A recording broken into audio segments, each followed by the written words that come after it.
Yes!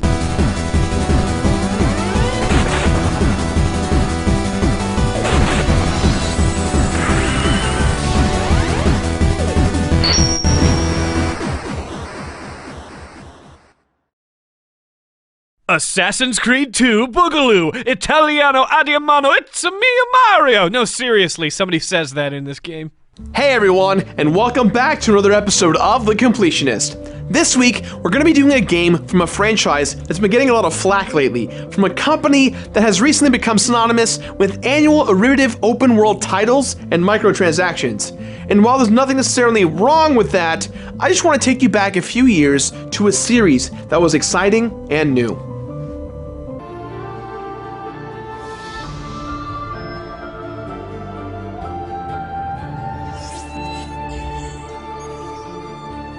Assassin's Creed 2. I admit, I really did enjoy my original playthrough of the first game, and Altair was alright. But looking back, some of the mechanics are pretty tedious, and it's hard to connect with someone like Altair on a personal level. So when Assassin's Creed 2 came out, like a lot of people out there, our new protagonist ended up being my favorite in the series thus far.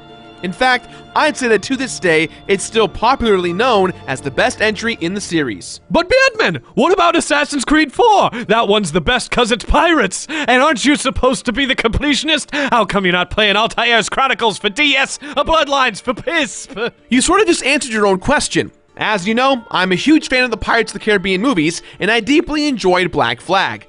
But I wouldn't be the completionist if I didn't go in order. And you know what? Complain all you want about Altair Chronicles and Bloodlines, but aside from maybe Liberation, the handheld Assassin's Creed games are squarely mediocre. It's just not worth my time. Altair Chronicles. Look at it. Ba ba ba ba ba. Bloodlines. Donated. Ba ba ba ba crap.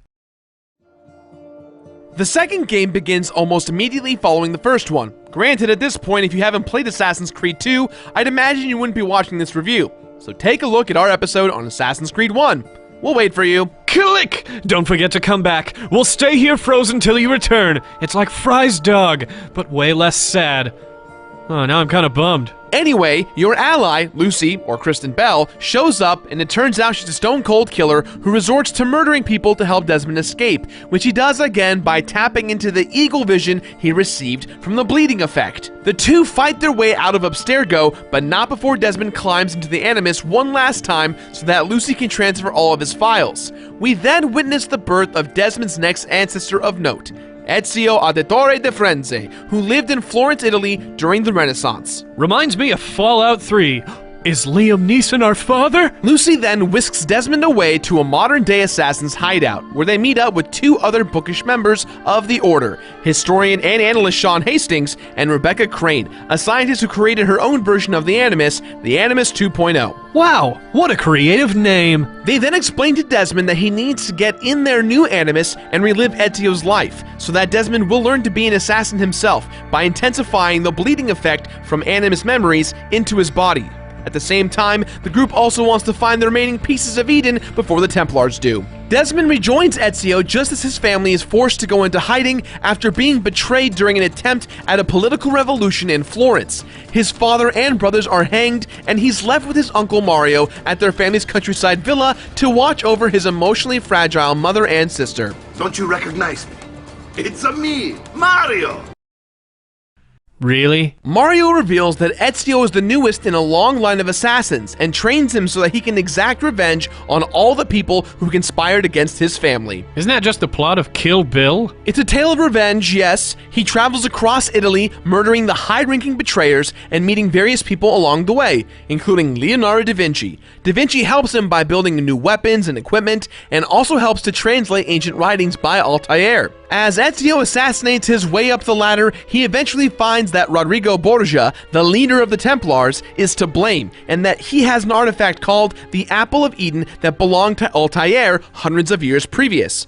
Borgia wants to topple the Medici family and take over all of Italy, but he also believes that he is the prophet named in old accounts of the Pieces of Eden, and that he's meant to bring the Templars to a fabled location known only as the Vault, which is supposed to have valuable items and pieces of Eden inside. Will Borgia succeed and conquer the world, or will our hero stop him in the nick of time? Find out in a few minutes in the final level section. All kidding aside though, as complicated as the story sounds, it's well acted and well told to a point that it could work as a standalone film.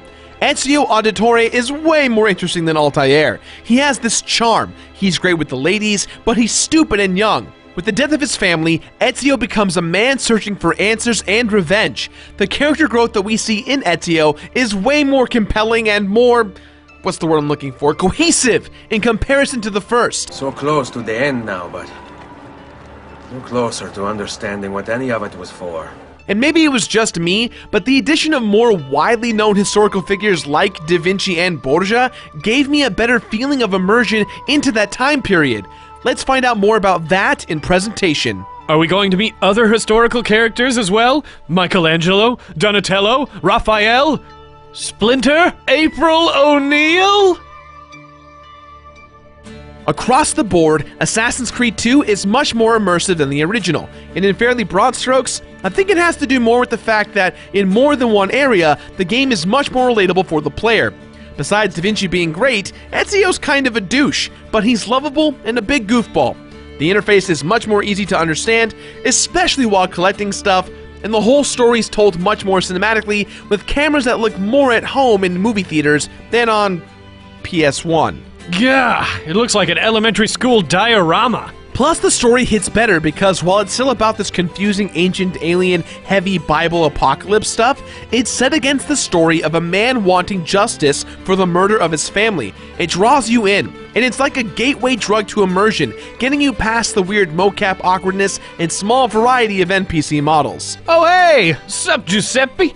Monica? Oh hey, other Giuseppe? Mamma mia! Wait, am I being racist? But I love you, noble lord! Speaking of which, if I haven't outright said it yet, the production value of the game is awesome.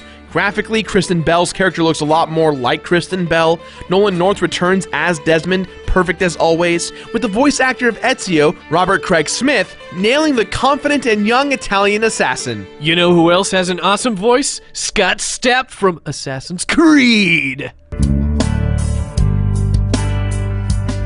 So I'ma run fast, I'm gonna make my escape. Game on, let's stab there. I don't take the stairs, climbing takes me higher. In a chase where gods will flee, climbing takes me higher. In a race through bloody streets.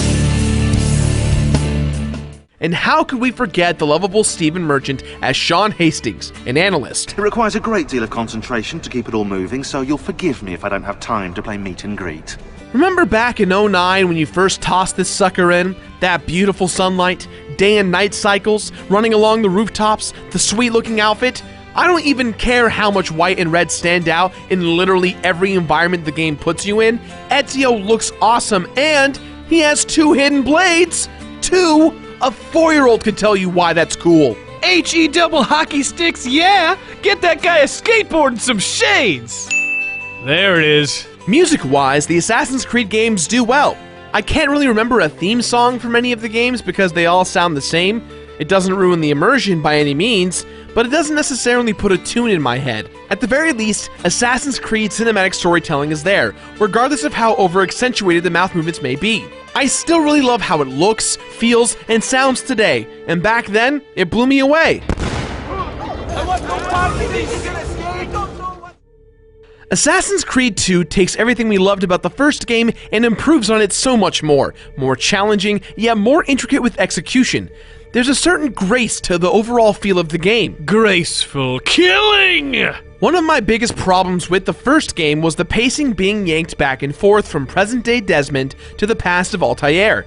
This problem has been addressed as you're not removed nearly as often, and when you are, Desmond as a character evolves. He starts to take what he's learned from Ezio and applies it to himself. Climbing is just as cool as it was last time, and glitches way less. Running and jumping is always way more dynamic, and maybe it's his animations or his speed or something, but it just feels better. Hiding and fighting too. I got the perfect thing! Where I should go, away today to be a man and kill again. I'll take my blade and gun in hand, climb up the tower and fall on land with arms wide open next to the haystack. Welcome to the ground. I didn't make a sound with arms wide open. I am like the rain. I lost some blood. Gotta redo everything with arms wide open. Altair was a cool idea, but was executed fairly clunkily. Assassin's Creed 2's combat is a lot more reactive and exciting, and it's very visually rewarding when you manage to perform well.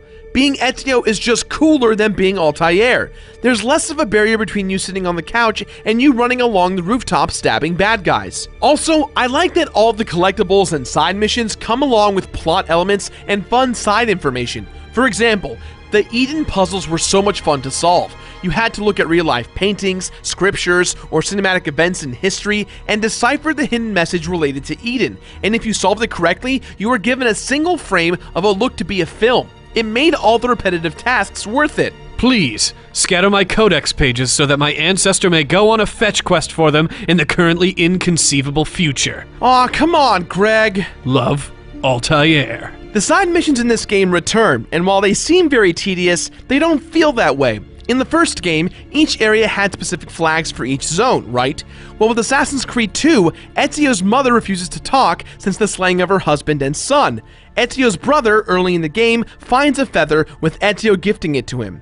The side mission of Ezio's mother is to collect 100 of these feathers. While they're not necessarily for plot progression, you feel more connected to this side quest because of the implications of its history. Combat has evolved enough to not get us stale. There's now a few different swords and maces which all handle just a little bit different from one another. You also got 2 hidden blades which are great for doing dual assassinations. And you can advance parry attacks from oncoming enemies, sometimes killing them with their own weapons. But if all else fails, just shoot him. With the addition of having a home base, the family villa acts as a neat little hub that you can upgrade and deck out with cool stuff. Since it generates increasingly large amounts of new money to spend on things, it really feels like you're progressing. Plus, swimming!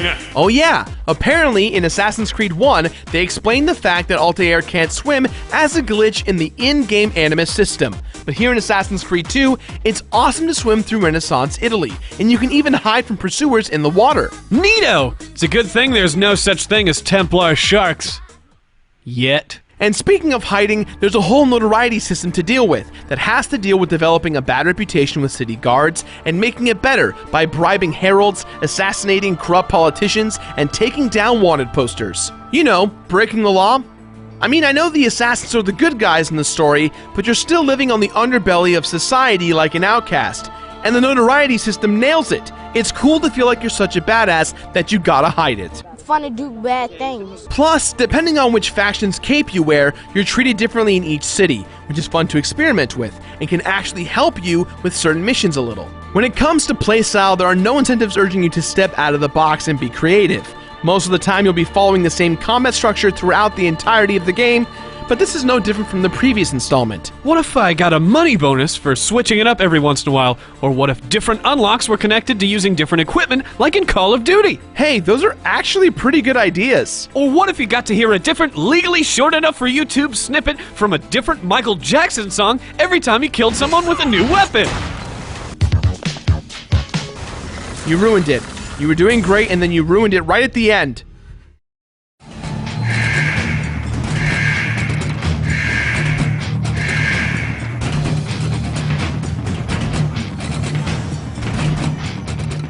More so with Assassin's Creed 2 than the first, we time hop quite a bit. Over the course of this game, Ezio goes from being a young teenager to a young man, and this journey only makes him grow stronger. Ezio and Borgia have a showdown in Venice, and just as Borgia almost kills Ezio, all the people who've helped him thus far arrive and reveal themselves to be assassins as well. Borgia flees, and Ezio recovers the Apple of Eden. Ezio is officially inducted into the Order, named the true prophetman to stop the Templars, and decides he's going to go after Borgia and stop him once and for all. You killed my family. I'm peeved.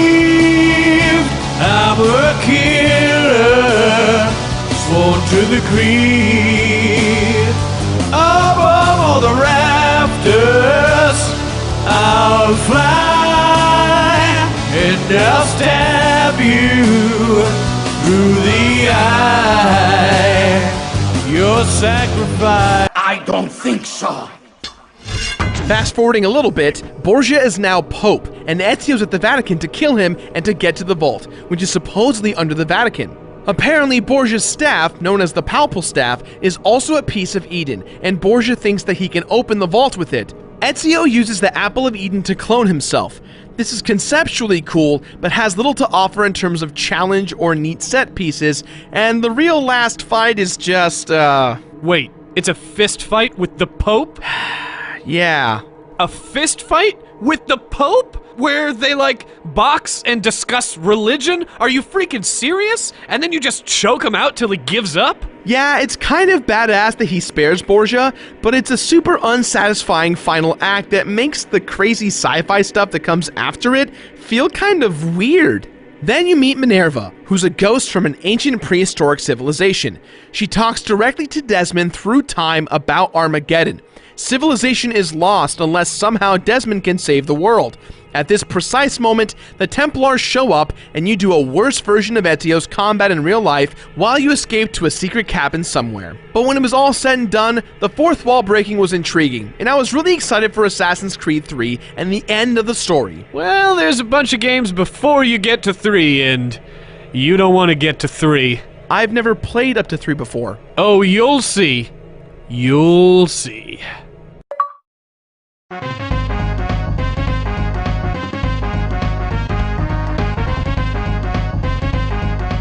Just like Assassin's Creed 1, much of the extra content in this game revolves around collecting stuff scattered across the game world. But at least this time, there's some tangible or at least solid story-based rewards for most of your efforts. The basic side missions are races, courier missions, beating people up, and assassinations. They're basically just fun little extra things to do, and you get sync and money for doing it. Next is renovating your villa. True, you feel naturally invested because it is your home base, but the amount of money you generate also raises over time. The more you expand, the more new features you unlock. Upgrading each of the shops all 3 times near the villa will get you discounts at each corresponding type of shop in the rest of the world.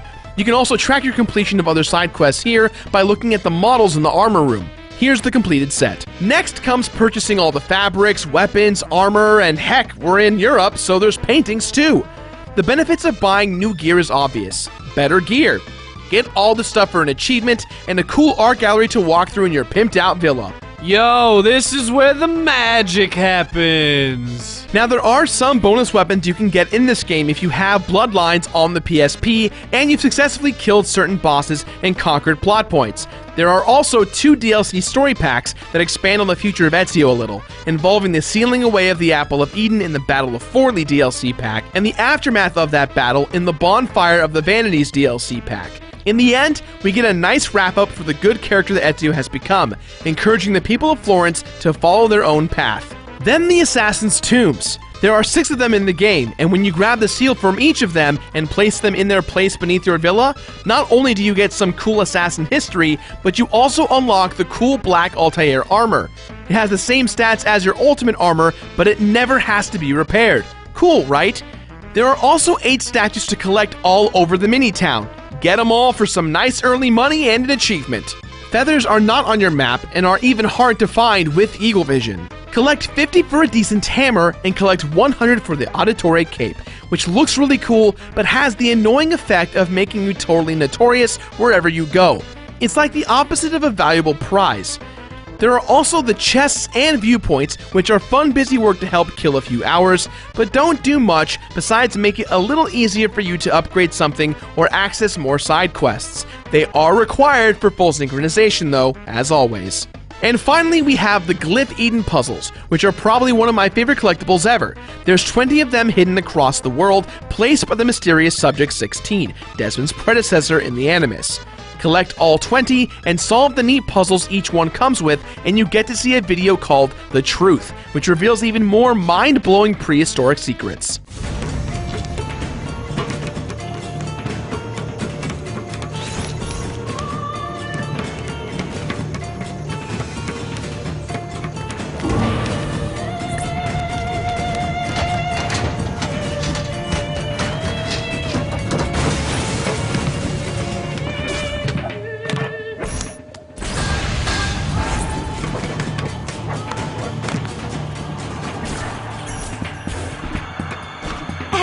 I have it.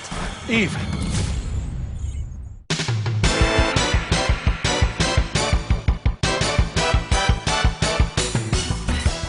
For the majority of the experience, Assassin's Creed 2 is a joy to play. I've already sung its praises, but overall, I really like to make it clear that even today, this game feels like a classic, and I've had many nostalgic conversations with others about it.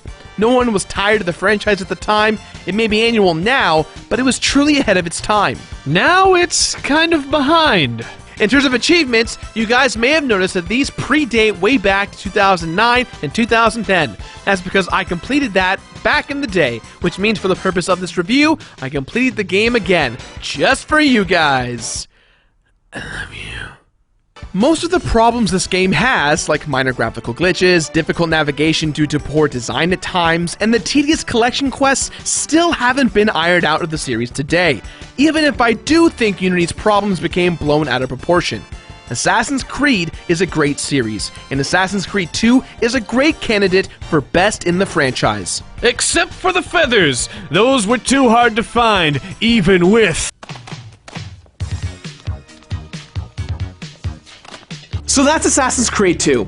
Is it the best game of all time? That's debatable.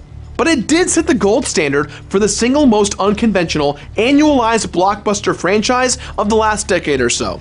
If anything, the worst thing about it is how little has changed since Assassin's Creed 2 has come out.